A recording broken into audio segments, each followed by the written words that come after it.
నమస్తే RTV news కి స్వాగతం. మీ సమస్య పరిష్కారమే మా లక్ష్యం.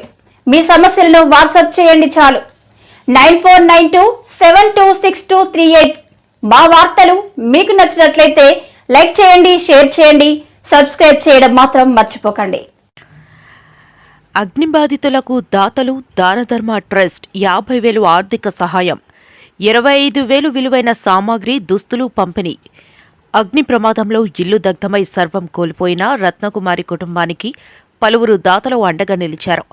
మండలంలోని నల్లగొండ పంచాయతీ కొత్తవీధి గ్రామంలో ఇటీవల జరిగిన అగ్ని ప్రమాదంలో సంపరి రత్నకుమారి తాటాకిల్లు దగ్ధమై సర్వం కోల్పోయి బాధిత కుటుంబం కట్టుబట్టలతో మిగిలారు. విషయం తెలుసుకున్న ధార్మిక సంస్థల సేవా ప్రతినిధి డివిడి ప్రసాద్ పలువురు దాతలతో పాటు దానధర్మ చారిటబుల్ ట్రస్ట్ ప్రతినిధులకు తెలియజేయడంతో ట్రస్ట్ ప్రతినిధులు దాతలు స్పందించారు. ప్రసాద్ ఆధ్వర్యంలో దాతలు మరియు దానధర్మ చారిటబుల్ ట్రస్ట్ సహకారంతో సమకూర్చిన మొత్తం బాధితురాలు రత్నకుమారికి అందజేశారు. 50,000 రూపాయల ఆర్థిక సహాయంతో పాటు 25,000 రూపాయలు విలువ చేసే వంట పాత్రలు, సామాగ్రి, నిత్యావసర సరుకులను Koyyuru CI Srinivasarao, SI Kishore Varma, Danadharma charitable trust మహిళా కన్వీనర్ జూర్జా గౌరీ పార్వతి చేతుల మీదుగా అందజేశారు. స్థానిక సర్పంచ్ జంప రాజకుమారి, ఉపాధ్యాయులు లోపల కిరణ్, బీజేపీ మండల అధ్యక్షుడు Sampari Sivakumar, TDP social media convener Jampa Venkataramana, Madala Lovaraju, Duchchari Krishnamraju, Kakari Lakshmanarao తదితర పలువురు బాధిత కుటుంబీకులను పరామర్శించి ధైర్యం చెప్పారు. ప్రభుత్వ పరంగా సహాయ సహకారాలు అందించే విధంగా తమ వంతు కృషి చేస్తామని హామీ ఇచ్చారు.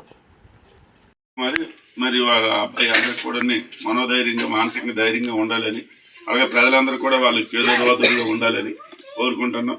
అదే రకంగా మేము కూడా మా తరఫున కూడా ఈయనకి మరొకసారి మాట్లాడి ఇక్కడ కావాల్సినటువంటి సహాయ సహకారాలు ఏమైనా ఉన్నాయో కనుక్కొని మా పోలీసు వంతులు కూడా మేము ఖచ్చితంగా ఆమెకి చేస్తాము.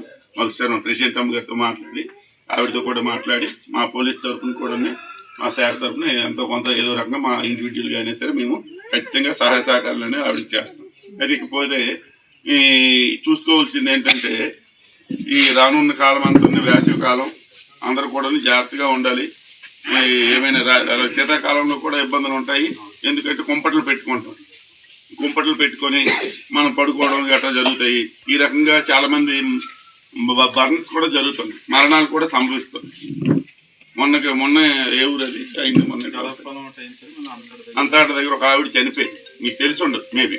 ఆమె కొంచెం కాలు చేతులు కూడా సరిగ్గా రావు. ఆమె మంచం మీద పడుకుంటుంది, కుంపటి తెచ్చి పెట్టారు.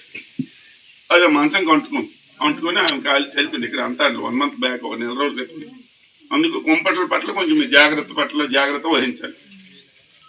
ఈ మంట ఎలా ఉంటుందంటే వెచ్చగా ఉంటుందని చెప్పేసి మనం పడుకుని పోతాం. మనం కప్పుకున్నటువంటి దుప్పట అవ్వచ్చు, లేదా మన బట్టలు అవ్వచ్చు, అవి అంటుకుంటాయి. ఈ వేడికి అలా ఈ మంచానికైనా అంటుకున్నాక ఏం చేయలేము. బర్న్స్ ఎక్కువైపోతే ఆటోమేటిక్గా ఇమీడియట్ కొన్నాళ్ళకి చనిపోతాయి. సో ఈ కుంపట్లు, మంటలు ఇటువంటి దూరంగా ఉండాలి. ఏమైనా ఉంటే కంబళ్ళు, రగ్గులు ఇవి కప్పుకోవాలి. అలాగే రానున్న వేసవి కాలంలో కూడా మీరు తగు జాగ్రత్తలు చూడాలి. పొయ్యిలు ఏమైనా పెట్టుకుంటారో, పొయ్యిలు ఉంటాయి కదా మామూలు వంట పొయ్యిలు, కర్రల పొయ్యిలని చక్కగా ఆపేయాలి. వంట అంతా వండేసిన తర్వాత ఆపేయాలి. మనం ఏం చేస్తాం, మరుసటి రోజు నిప్పు పెట్టడానికి అని చెప్పేసి మనం దాన్ని కొంచెం ఉంచుతుంటారు, లేదా బొగ్గులు పొయ్యి కోసం అని చెప్పేసి కొంత ఉంచుతుంటాం. బొగ్గులు వేసి ఒక కుంపట్లో పెడదామని. అటువంటివి ఏమి చేయకూడదు.